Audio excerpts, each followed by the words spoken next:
this weird symbol showing up on my Fitbit. I am going to slide that a little bit, and mine should still be going. Yep, it's still going. So. Oh, all right. do you want Lisa to? Nope. Take it over? It's fine like it is. Oh, okay. So sorry, I'm not even worried about it. So. Right. Do I have to look at it?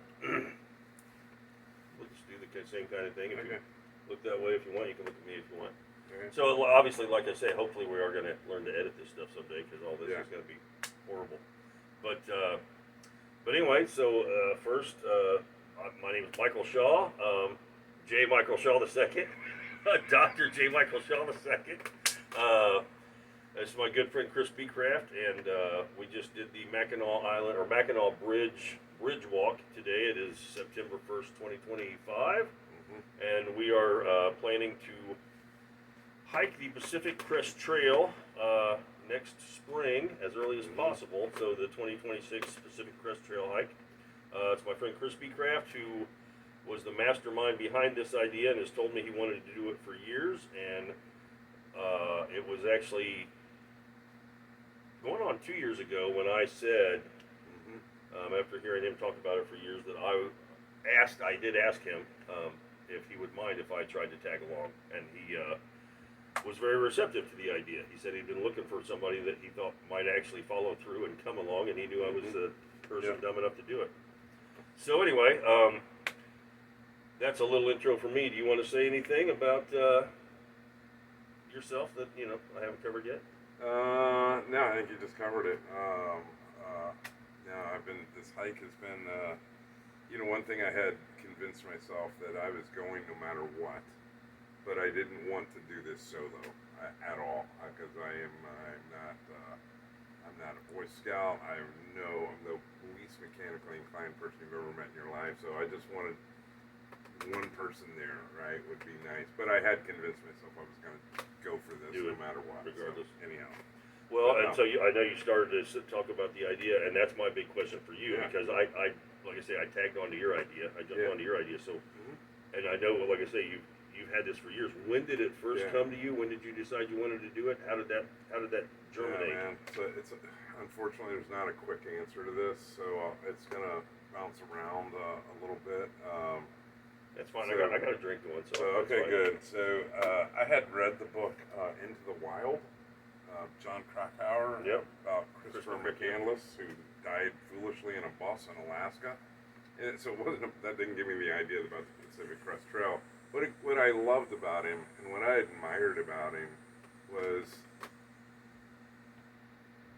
I've lived this Midwestern white guy life, with a house and 3 kids and 2 cars and a mortgage thing, which is, and by the way, an amazing relationship with my children and all blah, blah, blah, blah, blah, but I just had never done anything crazy, never done anything epic, right? And what that kid did was just, after he graduated and burned everything and just went on this journey, I was jealous of it. And a lot of people would look at that as insanity, and I looked at it with jealousy. And that's what first put the idea in my head. And I don't know when that book came out, maybe 10, 15 years ago. And then what really triggered this was 7 years ago. I've been fortunate. I've got a lot of close friends in my life. I value my friendships. Hence, I've hold on to them for 50 years, right? And on and whatever. But one of my very best friends ever in my life died unexpectedly of natural causes about 7 years ago. The day after the funeral, I had flown back from St. Louis back to Dallas where we were living. Walked into my office that morning, just shut the door and sat there and with the lights out and cried for 2 hours. I came home and told Lisa, my wife, that night, I said, I don't want to do this. I don't want to do this anymore.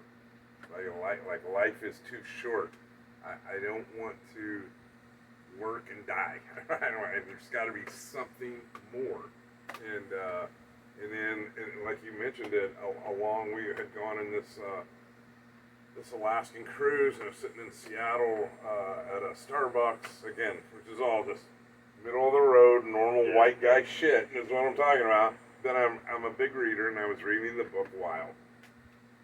And yes, and so about this girl's journey on the Pacific Crest Trail, and I knew immediately, this is it. This is the avenue that I can do this. Now, the follow-up question is, how many days have I ever spent in my life in a tent? 0. I'm a big hiker, but I've never backpacked in my life. I've never done anything like that in my life, and so that's really the idea germinated. And then I had to get, I needed to retire early because we're at an age where every day counts against us, meaning physically, right? So that's a whole nother topic, but there's no short answer to that. That is the long answer, and here we sit. 6 months away from doing this. Yeah, we were right? about 6 months out from our hopeful early starting time. So I didn't say this at the beginning necessarily. We talked about it a little bit earlier, but Chris and I met at about the age of 12. I moved to a new town, and we got to be kind of chummy at that time. We weren't like best friends, but we were friends and would hang out, play basketball or whatever together and stuff. But we basically we're both 60 right now. I'm older. RCHS, class of '83. And so we've known each other, we figure, about 48 years. And even though we've lived far apart most of our adult lives, one of our friends started back in the day, an email chain and then a text chain. And there's a group of 6 of us left that are still very much in touch and very close, I guess, emotionally or whatever, through the text chain. And we do managed to get together at different times over the years, but that's how I even have heard him talking about his plans to do this. So, which by the way, I think I don't know how often you talk to outsiders about our group text. I talk about it all the time, and what's funny is my daughter and one of her best friends, she knows all of you guys, and she knows, he's the artist, he's the music guy, right? Right. Anyhow, and they love hearing me tell stories about these guys, and I think that's something pretty cool and pretty unique too, that we have. Again, like any relationship, it takes 2 people to put in an equal amount of effort. We all put effort into staying in touch, and it's super cool. Probably one of the closest, neatest things I have in my life really is that chat group. So it's a lot of fun. I do think it's fairly unique. It's that we have kept it together this long for this many years. We lost one member of that group probably 2-3 years, maybe even longer ago than that. But I think our friend Brad, he and I sorted this out one day of who's who. Everybody is best friends with somebody. Nobody is best friends with everybody. Yeah. But we're all friendly with everybody, and we're all again from this same small town. And by the way, we're talking about the same shit from 50 years ago. Yeah. And it just gets funnier, and the story gets a little more exaggerated. That's all. All very kind of accomplished in whatever they chose to do. We've all been very blessed that way. We've just talked about, we've almost all had some kind of health scare to a certain level, but none of us, aside from the one that we lost, of course, I was going to point that one out. a little error. Other than the guy who died, we're all pretty healthy. But we've been lucky in a lot of ways that way. But we're going to make a blooper reel. Well, like I say, the whole thing's going to be a blooper reel. But he's been planning this longer. He's the very meticulous type. He talks about how this moment, one of the best moments in his life was when he learned how to write spreadsheets.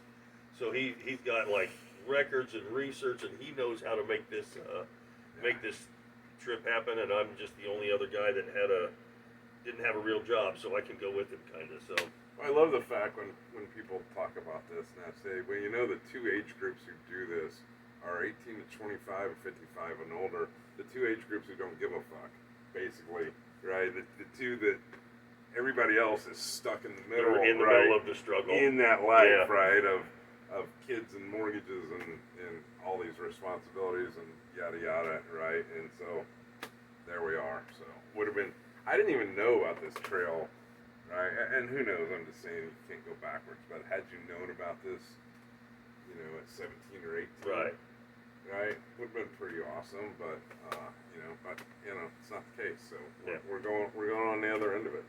So exactly. Yeah. All right. Well, thanks.